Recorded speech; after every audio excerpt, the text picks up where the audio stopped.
This KFAN podcast is sponsored by Builders and Remodelers, exclusive Twin Cities provider of Elements Windows. Get the highest quality windows at unmatchable value. Visit buildersandremodelers.com for more details.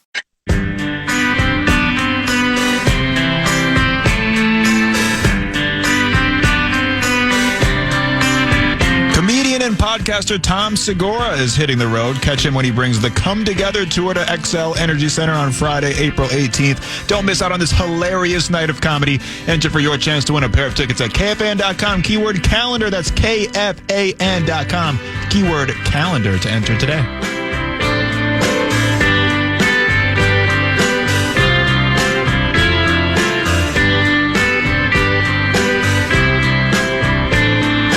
Couple 13-14 pass, Common Man program. Quick update, Creighton destroying. That's actually a little closer than it was. It's Creighton leading Louisville 73-61, 4:41 to go in the ball game. Purdue with a 6-point lead over High Point, the 4 against the 13, with 14:48 to go second half. Scotty with just under 6 minutes to go in the first half leads Montana by 7, 29-22, and just underway, 17:50 to go in the first half.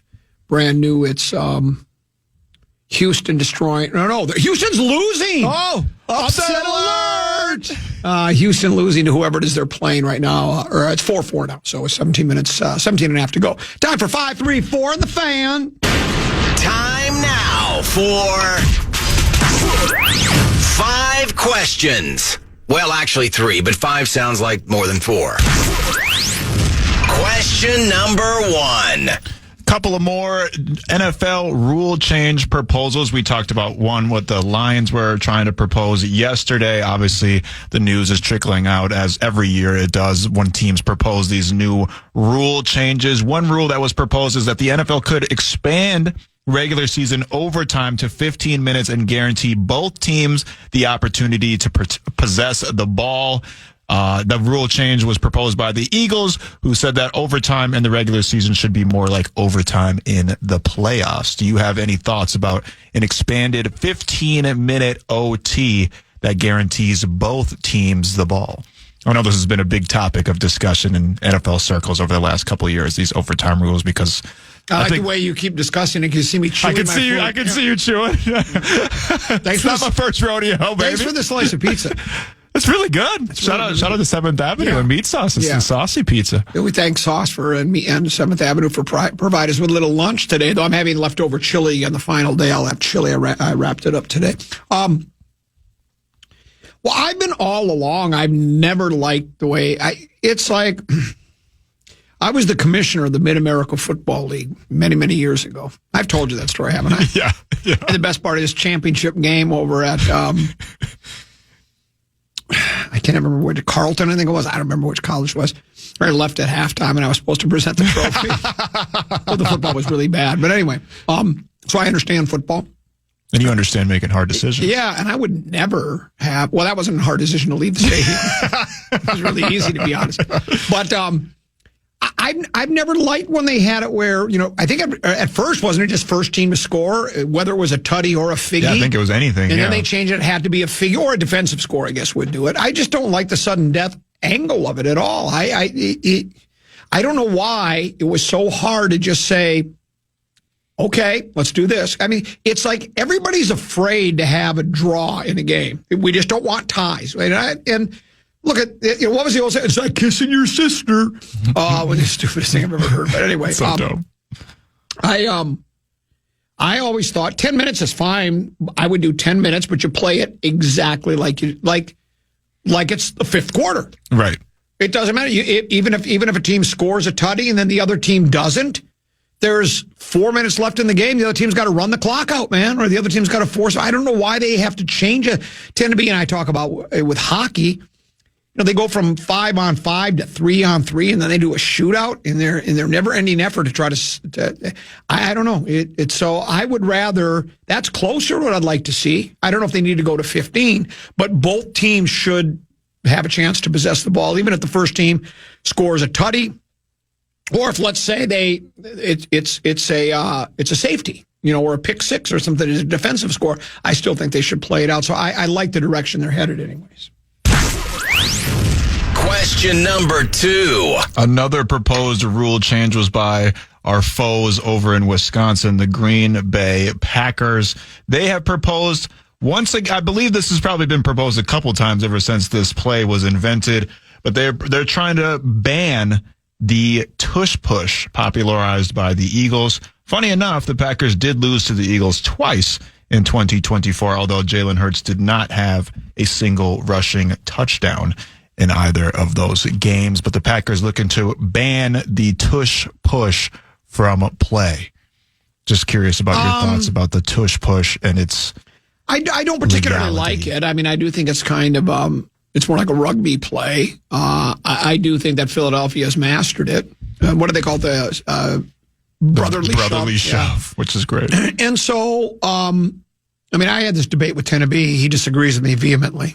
That I still think what will end up happening is that if they buy it, there will still be offensive linemen falling into running backs. And then do you rule, did he do it on purpose? Was it an accident? I mean, right. It's such a gray area when you got this sea of humanity pushing and shoving and such like that on a short yardage situation. So I just think we would have some issues there. Maybe not as, I don't think it's going to happen every single time. And then it's a judgment call. Did he really try to push him or did he fall into him?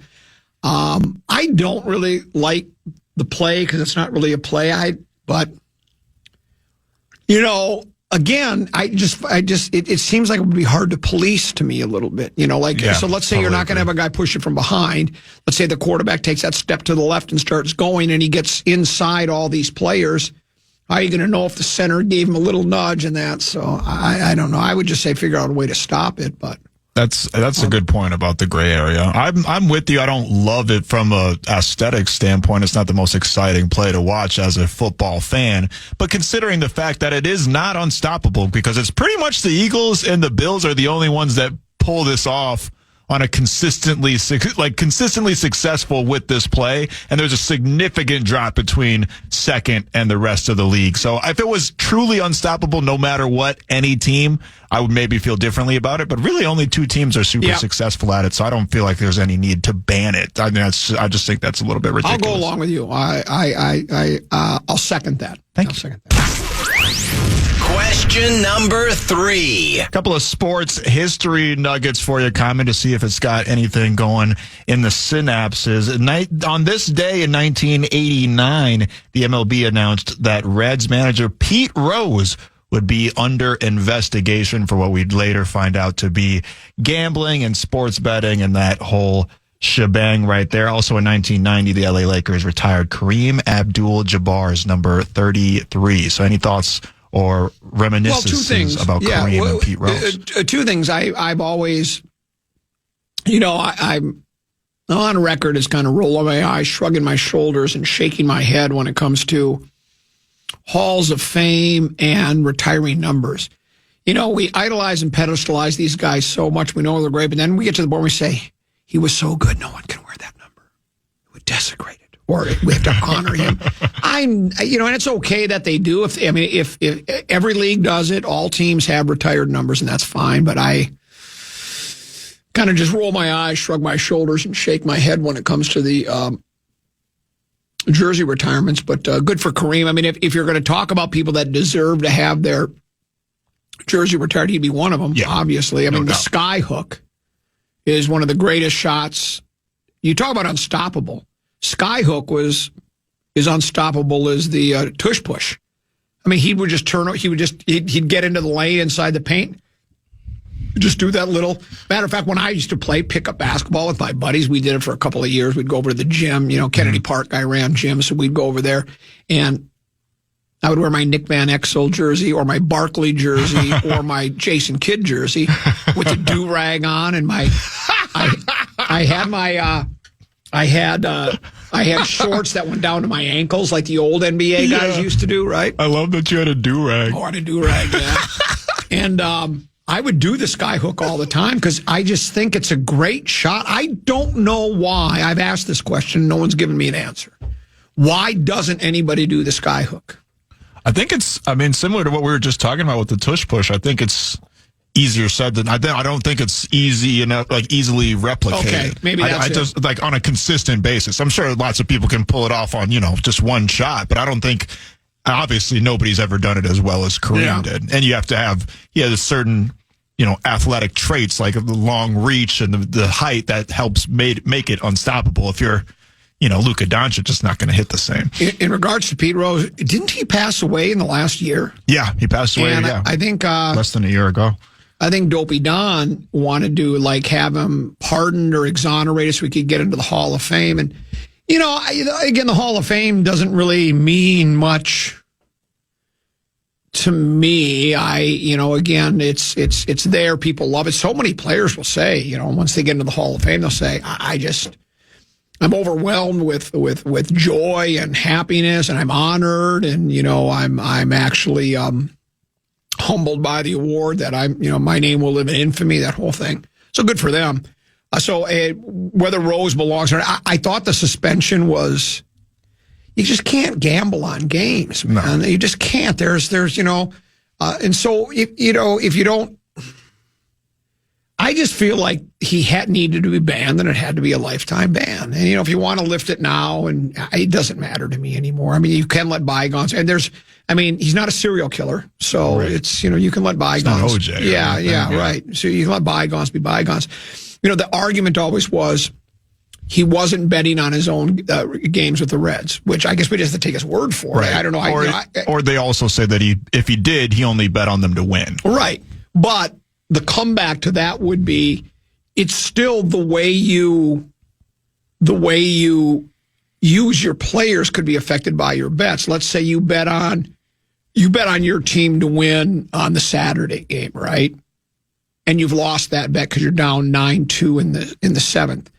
You might not use a relief pitcher now that you normally would have used because you want them ready for tomorrow's game that you're betting on. See what I'm saying? Right. So And I don't know if there's any indication that he did that, but that's the fear, right? Because that's what you would do if you're wanting to win bets, and you have a game it's a blowout now, or maybe is close, but you're behind or whatever. You decide, I could go. I've lost this game on the bet, and I need to have my closer or my setup guy ready for tomorrow, and so then you don't use them. So that's. Your strategy could change on how you bet on games. So I thought it was right that he was out, but it was, it was Shoeless Joe Jackson like, it's sort of a, he was. Pete Rose was the man in his prime. Like he was everything. What do they call him? Charlie Hustle, I think was his nickname. Great nickname. He was a great player, but there you go. So were you betting on radio? Never. How come the Pavic? No, that's not why. I'm not good enough. I'm just not. Hall of Fame, me, the comment. I'm the best of the lousiest, And if you're eating lunch on the air, you shouldn't get it. And that's it for today's edition of 5 Questions. Well, actually 3 questions, but 5 sounds like more than 4. I really want to do a live listen, and so we'll do that. Yeah, we'll do that probably on the side of the break. Common Man program. Common and Phil and Fuller in for 10 to be. Mark Rosen joins us just before 2 on the Fan. Go. You know him from the Bad Boys franchise. Now see him live at Mystic Lake. Actor and comedian Martin Lawrence is bringing the Y'all Know What It Is tour to the Mystic Showroom on May 2nd and May 3rd. Check out our contest page now to see how you could win your way in to the May 2nd show. That's KFAN.com. Keyword contest to enter. That sounds like a heck of a concert. I might want to show up with some friends. Couple 13-14 past. Common Man program. I'm Comedy's Phil and Fuller. I don't know what game we have. Am I going to go to a commercial break in the middle of our broadcast, or do we actually have a game going on? This live listening on the Fan presented by your Twin Cities Auto Show. Now all of a sudden you get an opportunity to put some points on the board without the clock moving, because clearly the clock is your enemy right now. It is. It looks like it's Hepburn's going to start out with 4 fouls. Hadley lined right to shoot 1 and 1. A little offense-defensive move with Hepburn right now for the rest of the game. James Scott has come in, so Louisville's gotten noticeably bigger. Front end for Hadley is good. Keep in mind, it's been all about 83-71. Creighton leads in Louisville a minute to go. Player ever in the NCAA tournament. Hadley second in the air is good. So Traore in, Hadley out. 10-point game, 1:05 to go. Got to go for a steal here, partner. You don't get it, got to foul. It's not over yet. To extend this game. It ain't over till it's over. Not pressure the inbounder. Green looking, flicks it into Neal. Foul given immediately by Roots. And Neal, for all of his impact on this game, on his year and career, not a great free throw shooter, will go other end. I like the late game execution defensively here from Louisville. Guys are dialed in and making the right decisions to foul. That's going to come down to Creighton's ability to be able to knock down free throws to salt this game away. Trying to become the fourth man in Creighton history with 30 or more in the big dance. First in the air, rim glass miss. You know what Louisville's biggest issue is? State a couple of years ago. What's that? Not Creighton, the clock. Clock is their enemy. Neal set for a second.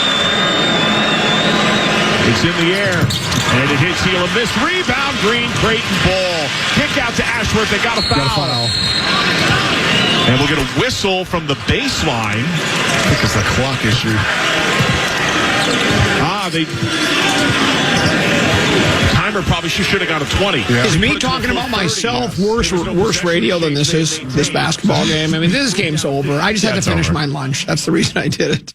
Those games streaming on 96.7 KFAN Plus, by the way, all day long, I believe, all tournament long. So. I mean, I think we'll do some more live listen-ins here. I mean, Purdue's clinging to a 6-shot lead with 8 minutes to go in the game. Purdue, the Boilermakers are the 4 seed, High Point, the 13 seed. They must be doing a good job controlling Edney, because Purdue's not. They've only got 59 points, so they must be. High Point must be doing a nice job on him. Wisconsin's at the half. They lead Montana 40-32. Houston pulling away from SIUE. Do we have any idea who SIUE? SIUE. Yeah, I don't know. No, I have no I could idea. look at my bracket, but I'm too lazy. It doesn't matter. They are.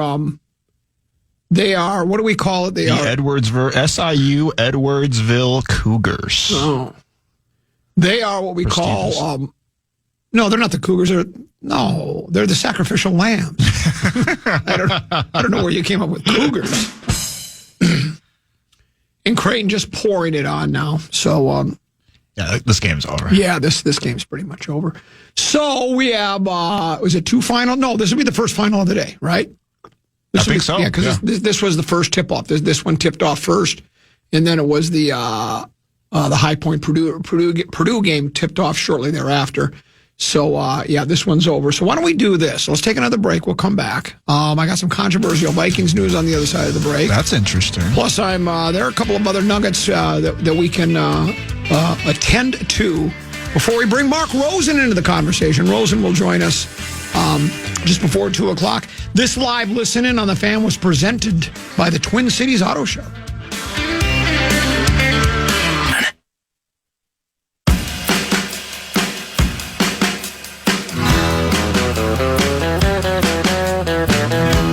Listen up, basketball fans. Head to the Rabbit Hole in Minneapolis, your ultimate tournament headquarters, this Friday, as in tomorrow, for an all-day KFAN tournament watch party with 45-plus big screens. You won't miss a single moment of the action. Come hang with the Power Chips Corey Cove. I know Meat Sauce will be out there, Zach Halverson, Parker Fox, and myself as well. And you can enter for your shot to win awesome prizes, including us covering your tab and a TV every 2 hours. Get all of the details right now at KFAN.com. Keyword calendar.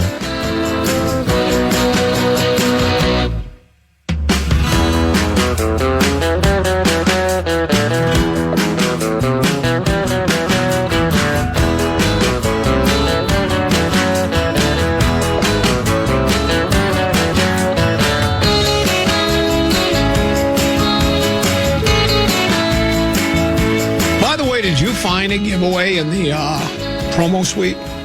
I think I have one more pair of tickets to give away to MAGA Comedy, Make America Giggle Again, tomorrow night at the At Bogart's Entertainment Center in Apple Valley. Yes, sir. I do have one more giveaway. Meat Sauce, Common, and the legendary there, Mandela guy. Maybe we'll do that sometime in the 2 o'clock hour. Yeah, we can do that coming back from the next break. So maybe we'll do that. Let's keep people on their toes and be listening. If you'd like to buy tickets for tomorrow night's show, ticket sales are brisk, and we're starting to pick up, and we're excited for that. We thank you for that. T-shirts will be for sale, tour T-shirts, as well as I wrote a book. I'll be selling my books there as well. We're under 90 books remaining of the 5,232 that I ordered. But you wrote a book? Yeah. People say, what's it about? Me. What else would it be about? I've never heard you mention. You think I'm going to write about World War II or something? I write about what I know about. And you wrote it yourself. You're not like Mark Rosen, got a ghostwriter. No, I did not. I wrote it myself. And it's like I only write about things I know about, and I know me better than anybody else knows me, and I'm me. It is official. I don't know the exact score, but Creighton ended up beating Louisville. That's the first final of the day. We'll keep you posted on others as the day goes by. I saw where it's a headline. Tim Reynolds and Jimmy Golan teamed up on this story. They write for the Associated Press. Sports is your whole life, just sports. Headline, NBA champion Boston Celtics to be sold for a record $6.1 billion to a group led by William Big Bill Chisholm. I like that.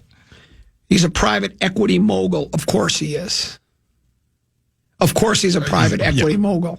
I mean, who else could afford that? Well, that nobody else can afford unless you're a private equity mogul. Dateline, Boston, private equity mogul William Big Bill Chisholm. I made up his nickname, by the way. I'd call him Big Bill. Or how about Big Dollar Bill? Oh. You know, like Dollar Bill Carrill. Like Dollar Bill Carrill. Or Big Billy Ends. Big Billy Ends. Big Billy Willie. Big Billy Willie. In a deal that values the NBA's reigning champs and the most decorated franchise in league history at a minimum of $6.1 billion, that's the largest price ever for an American sports team. If the deal's approved by the NBA's Board of Governors this summer, the sale would top the $6.05 billion paid for the NFL's Washington Commanders in 2023. So just slightly more. Max, if you had a choice to own either the Washington Commanders or the Boston Celtics, which one would you want? I'm going to pick the Celtics. I'm going to take Washington because I like football better. I like football better. But I do think Boston. I mean, Washington has a pedigree. You know, they don't call them the Redskins anymore, but they, you know, it's a football team that's been around forever. So they got that going for them. It's not like they're, an expansion franchise. Right. And they're not the Jacksonville Jaguars or anything. Right. But that Boston is, it's pretty iconic franchise, right? Outside of the Yankees, and possibly their rival in the NBA, the Lakers, are the most historic franchise in all of North American sports team history. I think you're absolutely right. And so, be nice to have that kind of dough. I just, and owning a sports team would be cool, but I just don't know if I want. I guess when you got that kind of money. It just doesn't seem a business I'd like to dabble in. Massachusetts native and a graduate of Dartmouth College and Penn's Wharton School of Business. Chisholm is the managing partner of California-based Symphony Technology Group. The new ownership group also includes Boston businessman Rob Hale to the Chief Hale, who is a current Celtics shareholder, and Bruce Bobby Big Wheel Beal Jr. Bobby Big Wheel Beal Jr. Here's what Chisholm said in a statement. Growing up on the North Shore and attending college in New England, I've been a diehard Celtics fan my entire life. I understand how important the Celtics are to the city of Boston. Despite that fact, I'm planning to move them to Texas. No, I understand how important the Celtics are to the city of Boston. The role the team plays in the community is different than any other city in the country. They all say that, right? It's like, come on. I also understand there is a responsibility as a leader of the organization to the people of Boston, and he's up for the challenge. Wick Grossbeck whose family leads WIC, Wick Grousbeck, whose family leads the ownership group that bought the team in 2002 for $360 million, said Chisholm asked him to stay on as the CEO and governor for the next 3 seasons, and I'm glad to do so. Bought it for $360 million and selling it for over $6 billion. Wow. You could say Wick's bank account is on fire. Well, think about that. I mean, that's just astonishing profit. It's insane. I mean, how many other sports franchise has got to be one of the only things where you could get an ROI like that. Oh, absolutely. Yeah. That's otherworldly. Grousbeck, here's what he said about Big Bill Chisholm. Bill's a terrific person. I'm sure you think so. Yeah, right. Bill, he's great. He's great. I love Bill. Guy's a hell of a guy. And we appreciate all $6.05 billion of the dollars he's about to give us. Bill's a terrific person and a true Celtics fan, born and raised here in the Boston area. His love for the team and the city of Boston, along with his chemistry with the rest of the Celtics leadership, make him a natural choice to be the next governor and controlling owner of the team. I know he appreciates the importance of the Celtics and burns with a passion to win on the court while being totally committed to the community. Quite simply, he wants to be a great owner. Do you think that Wick Grousbeck wrote that himself, or do you have one of his underlings do it? Write something up really nice about what I think of him. You know, make it flowery, make it sound like I think he's a great guy. He wants to win. Blah blah blah blah blah blah. Right? Yeah, that's what I think. I don't think he really wrote this. Yeah, himself. do it in Chat GPT real quick. Yeah, maybe that's what it was. Do a Chat GPT. It's a 2-part sale in which Chisholm could acquire at least 51% of the team upon approval by the NBA Board of Governors. He better get the money in on the right date, right? Beat the deadline, or he's going to find himself in all. So you have to get some arbitrators involved, which could come as soon as this summer. Current owners have the option to retain the remainder of the shares until 2028, when they would be sold at a price that could be up to 20% higher based on a formula determined by league revenue growth. So in other words, you sell the 51%, you don't own controlling interest. You keep the 49% and then sell it in 2028, 5 years later, and get 20% more. I'm hanging on to it. Yeah, right? Why not? I've done something to be any reason to not do that. That would value the team at $7.3 billion. Sportico and ESPN were among those to first report the deal. Do you think it's possible that Glenn's now happy he doesn't keep the team after what he's seen on the court the last 2 weeks, especially last night? Because remember, he pulled the plug on the deal, and he said they didn't make that last. What did they call them? They had those tranche, I think they called it. Tranche? Yeah, that was the different payments you make. There was another tranche, and then a tranche. It's a business term, I think, of some sort. And he claims they didn't make it at the right time, of course. Lori and A-Rod said, no, that's not the case at all, because if you look at the fine print, we added extra 90 days to do this or that or the other thing. Went to arbitration on a 2-1 vote. It favored Lori and Rodriguez, so they're getting the club. And Glenn, I think, wanted to keep it for a couple of different reasons, and maybe the number one reason was the money. I mean, the value of the team when he sold it for $1.5 billion. Now the Celtics are worth $6 billion. Now I'm not. The Wolves aren't going to be worth $6 billion, but I think they were worth considerably more than when they first agreed to it. Yeah, and then I think it was 3+. Yeah, it doubled. Exactly. It was doubled at least. And Glenn went with the old. If I remember correctly, and if I'm wrong, I'll apologize to Glenn whenever I see him. But I think his reasoning for wanting to close out the deal was they didn't reach they didn't meet the deadline, and my limiteds, that's what he called you have limited partners, people that own 1%, 2%, whatever. They have a little tiny chunk of it, so they can, it's sort of like being Green Bay Packer owner, right? Same thing. It's no different, right? Right. I got this certificate that says I'm a part owner of the Green Bay Packers. I only gave them, whatever it is that you have to pay for that, a couple $1,000, whatever. It's the same scam as when they let you buy a piece of the moon, or like you own a star in the sky. The star in the sky one's one of my favorites. So Whoever good. thought of that is brilliant. Right? Genius. It actually is genius. And you too can own a star. And the thing, but there's basically an unlimited amount. There's billions and billions of stars, as Carl Sagan once said. So, you never run out of a product, right? We found another one for you. And this one's named after you. Yeah, yours exploded, but just in time, there's another one that popped up in the sky. And you can have that one, too. Yours was 1,000 more. Yours was a falling star. Oh, what a bad break. But guess what? We've got one just like it. It's even brighter and bigger than ever. So the limiteds, I think, wanted a greater return on their money. And in their cases, for Glenn, I don't think that was that big of a deal. It's a lot of money if it's doubled, but he claimed to be more concerned for his limiteds, because it could be life-changing money for them to a certain extent, I guess. It was sort of like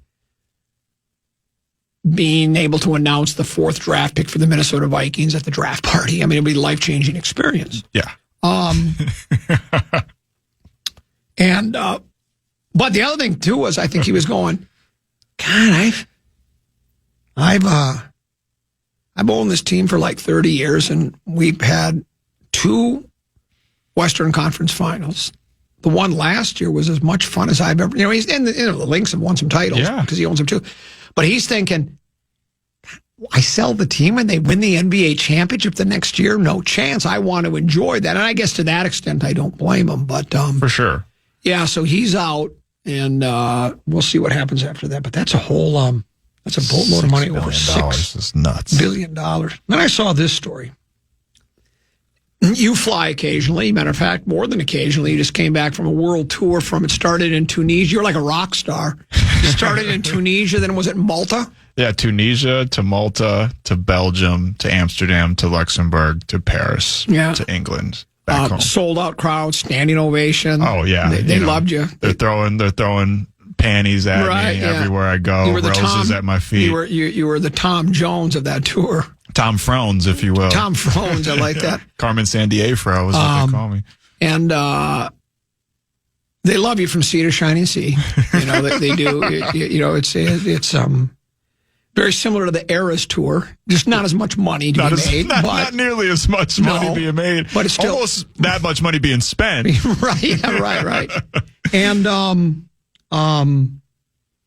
I don't travel often. Like anybody else, I might go on. I went to Palm Springs. So last year, I think I flew once, there and back, or twice, I guess. I flew to Palm Springs and back.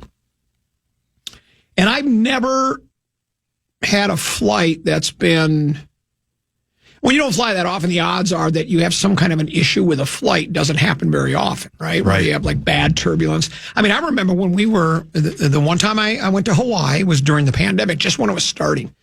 Matter of fact, it was like when I was in Hawaii is when Gobert grabbed the microphone and the NCAA canceled the tournament, the NBA was canceling. Then I was thinking, what if they won't let us leave? What do they call it when not sequester you, but isolation? They were. They would not let anybody go anywhere, right?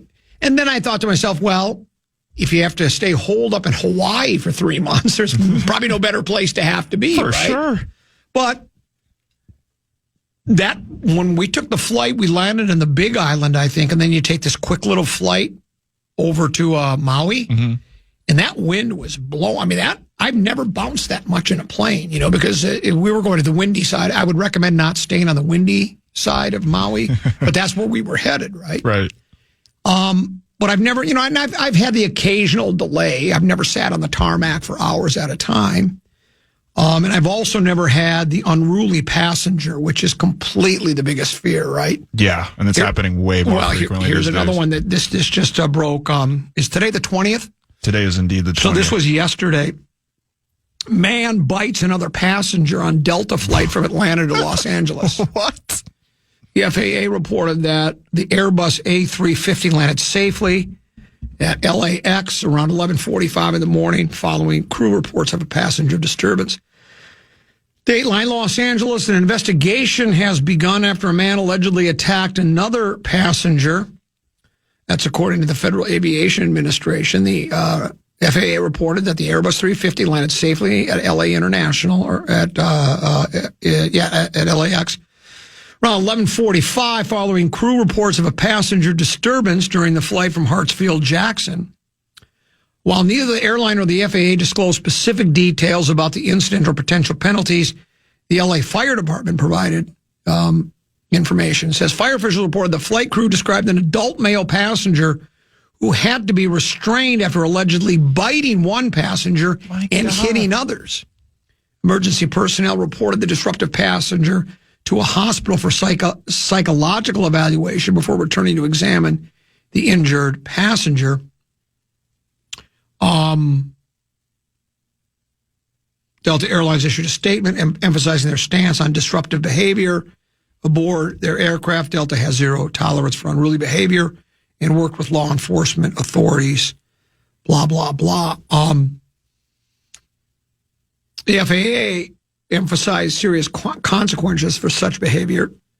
The FAA pursues legal enforcement action against any passengers who assault, threaten, intimidate, or interferes with airline crew members and can propose civil penalties up to $37,000 per violation. That'll take a bite out of your bank account. Hey-o! Hey-o! Flop, sweat, and tears. We'll be giving away tickets in a little bit. I might use that line tomorrow. You should. That'll take a bite of your bank account. Similar incident. Was it a flight to Transylvania? Hey-o! Hey-o! I want to suck your blood. A Georgia to Florida flight returned to the departure airport Monday evening after a passenger allegedly assaulted two crew members.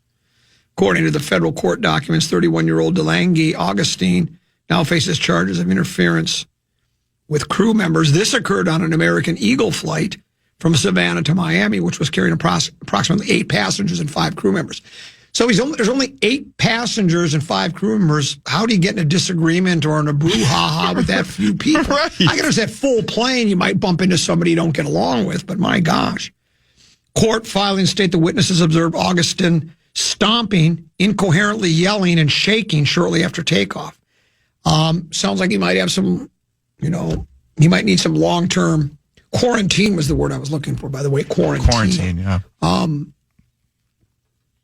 But that's always my biggest fear, is that I'm going to be on the plane where somebody goes berserk, right? And how bad is it if you're like, you got your vacation planned, you're going to fly, like you're going to Tunisia, and right. All of a sudden you're halfway across. Did you go over the Atlantic? Yes. So you're going over the Atlantic, right? And you're halfway there and they got to turn back because some guy on the plane. How bitter are you at that point? Oh, at that point, yeah, I'm ready to burn the whole thing down. I might bite someone too. I might just bite them back. That's exactly. Well, at that point, I think what you do is you put them in a pet crate. Yeah, right. If you think the service on Coach is bad, I had to howl for an hour before they change my water dish. Hey-o, copyright Wild Bill Bauer. But at that point, can't you just? These pilots are pretty good. Bring that plane down really low to sea level. Give the guy the life jacket, but then just push him out. Right. Boom, and just let him float for a little while and, send a boat to pick him up. We'll come get you later. We'll come and get you later, but these people have plans. They have vacations. They got business meetings, family to see. And now because you go berserk for whatever reason, you got a middle seat, you wanted a window seat. Sorry, deal with it, right? Right. That's just unbelievable. I hate that they turn it around because that would frustrate me so much. Oh. And also, how mad do you have to be at someone or something to bite them on a plane? Like you're so mad you're regressing evolution and turning feral and biting somebody. That's just otherworldly, man. Yeah. Only weapon that was available to him, I guess. Right? Because you can't smuggle anything out of the plane. I guess. So he decided to use his teeth. Yeah, and so that sucks. Again, let's hope it doesn't sound like, they don't say anything about the guy that was bit being in a bad place. Do you know what I'm saying? It's not like it's not like he's seriously injured. Yeah, it doesn't seem like bite his ear off. Well, the worst thing you get is like the infection. Because if a human bites you, man, you can get an infection. Yeah. And, they might have to, if it gets real bad, they're going to have to lop your arm off, So it's like, I want nothing to do with that. But, yeah, You've never had to deal with any... No, have you? And I'm just so happy. Well, no. There was a story a couple of weeks ago. Somebody died on the plane, and they propped him up in the middle seat next to the other passengers. Did you see that story? No. They just weekend at Uncle Bernie's. Passenger passed away. Awful story. You feel terrible for the passenger, the deceased, and family members. But they didn't know what else to do, so they just buckled him into one of the seats. Don't you think there's got to be something else? Wouldn't you think? I mean, like, now, when you fly, at the very back of the aircraft, right? They have that area where that the airline people, the attendants, right, where they can sit, right? Mm-hmm. That's where they sit during takeoff and landing, and if they're just hanging around between pushing the beverage cart up and down the aisle, well, when you bring it back, the body back there instead of next to a passenger. Yeah. I mean, you're just sitting next to a corpse, right? Well, yeah. It's got to be a little traumatizing. Yeah, I would think so. I mean, do they just... Was there ever a time where the flight attendants got confused? Like, sir, did you want your in-flight meal, sir? Well, hello, sir. Hello. Well, you haven't touched a meatloaf. Did I? Well, I told you this story, didn't I? So my dad passed away up in Fargo at a healthcare center. He was in hospice, and I was up there when he passed away. I was going up there every weekend and hanging out, and it's kind of ironic, if that's the right word, or just kind of cool that when he did pass away, and we knew it was coming, I was watching Lions versus Vikings, and I was born in Detroit. My dad, we were living there, so I'm watching the Lions game. And, they've got an oxygen mask on him now to make them easier to breathe, right? Mm-hmm. And I see something happen in the game, and I turn around to talk to him, and the oxygen mask is falling off of his face. But he took one last breath. He went, and that was it. So I did get to see him take his last breath, which I would have been... I'm glad I was with him when he passed away, but not to be there to see the last breath would have been a little bit like, how did I miss that? Forget the game, watch your dad. Right. So I get up, go to the front desk and go, hey, I think my dad just died. So they come back and send a, orderly or doctor or nurse or something. They check it and they go, yeah, I think he's dead. But I got to have a second person come, two people, so that, you don't take him away and all of a sudden he's pounding on the casket, right. A day later, right? So the second doctor or nurse comes and goes, yeah, he's dead. I said, okay. So now he was going to go back to Carlstadt is where he was going to, you're going to ship him back there, right? Where he was living. And so there was a undertaker. They help each other. It's sort of like a what's the word I'm looking for? Symbiotic. Yeah, well, no, you have you do each other favors. It's almost like it's a taxi cab or mutually Uber. beneficial. Yeah, you're Uber. Yeah, we'll take the corpse, we'll put it on ice for a while, we'll ship it back over for you. These funeral parlors, these funeral services, they work together, right? Right. So I'm sitting there waiting, and they say he's on the way, just kind of sit there. So I'm sitting there, my dad's sitting there, and TV's on, I'm kind of watching TV, and he's there. Gal comes in, young gal, she goes, hi, we have a church service on the TV right now, if you're interested in watching. Oh, I see your father's asleep. And I go, no, this is so good. I go, well, he's not sleeping, he's dead. And she just turned white like a ghost. She felt so bad. And she said, oh, I'm so sorry. I said, you don't have to be sorry. You didn't know.